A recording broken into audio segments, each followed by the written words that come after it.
ఉదయ బ్రహ్మస్వరూపం మధ్యాహ్నేతు మహేశ్వర సాయంకాలేతు స్వయం విష్ణు త్రయామూర్తి దివాకర. ముందుగా సూర్య భగవానునికి నమస్సమాంజలు తెలియజేస్తూ యోగ విద్యను అందించిన ఆది యోగి పరమశివునికి, ఆ మహాయోగ విద్యని మనకి పతంజలి మహర్షి యోగశాస్త్ర రూపంలో అందించారు. వారిరువురి పాదపద్మములకు నమస్కారాలు. మన యోగ విశిష్టతను, గొప్పదనాన్ని ఋగ్వేదంలో ఉన్న మహానుభావులు తెలియజేస్తే దానిని ప్రపంచవ్యాపితం చేసిన దార్శనికులు మాత్రం గౌరవ ప్రధానమంత్రి శ్రీ నరేంద్ర మోదీ గారు.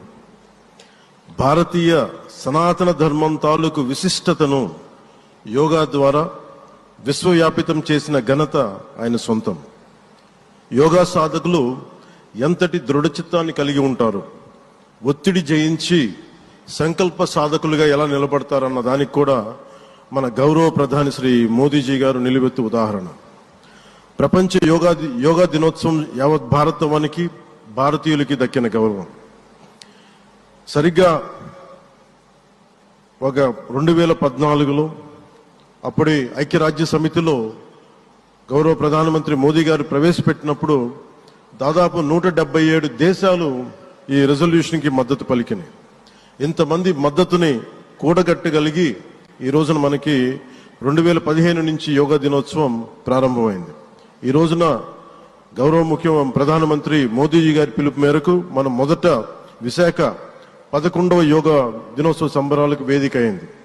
శ్రీ మోదీజీ గారి సమక్షంలో గౌరవ ముఖ్యమంత్రి వర్యులు శ్రీ చంద్రబాబు నాయుడు గారి కృషితో ప్రపంచ రికార్డుకు వేదికగా నిలిచింది.